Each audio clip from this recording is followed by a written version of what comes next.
আসসালামু আলাইকুম। আজকে দেখাবো আমি আপনাদেরকে কিভাবে আমি একটা 20 লিটারের বালতি দিয়া একটা অ্যাকুরিয়াম তৈরি করলাম, প্লান্টেড অ্যাকুরিয়াম। তো আমি যেটা করছি সেটা হচ্ছে এখানে একটা ওয়াটার লিলি রোপণ করছি। তো ওয়াটার লিলিটা যেভাবে রোপণ করছি, 5 লিটার একটা সয়াবিনের গ্যালনে গোবর মাটি দিয়া একটা মাটি তৈরি করছি, করে মাটিটা দিয়া তার উপরে মনে করেন 1 লেয়ার বালি দিছি, যাতে ওই বালিটার ময়লা বা গোবরের ময়লাটা উপরে না উঠে।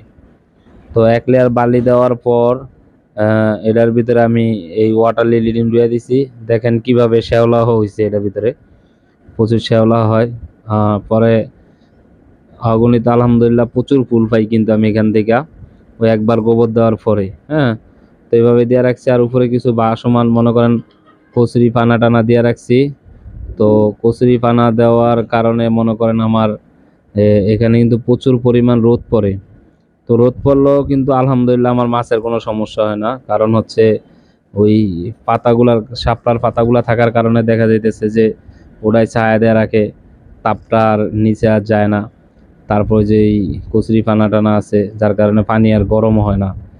আর এই ওয়াটার লিলি যে গাছগুলো আছে, শাপলা গাছগুলা চারাটা যেভাবে হয়, এই পাতার থেকে কিন্তু নতুন করে কিন্তু চারা জন্ম নেয়। ওখান থেকে কিন্তু আপনার নতুন নতুন চারা হয়। যাই হোক, আমার এই 20 লিটার অ্যাকোয়ারিয়ামটা আপনাদের কাছে কেমন লাগলো হয়তো আমি আপনাদেরকে গোছিয়ে বলতে পারতেছি না, সেজন্য আন্তরিকভাবে দুঃখিত।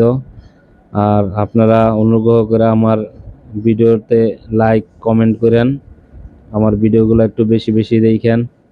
আমার ভিডিও ইউটিউবে তেমন একটা চলে না, অনেকদিন যাবত আমি ভিডিও দেই কিন্তু ইউটিউব আমার ভিডিও খায় না। এই আর কি, কারণ আমি কথা ওভাবে গোছিয়ে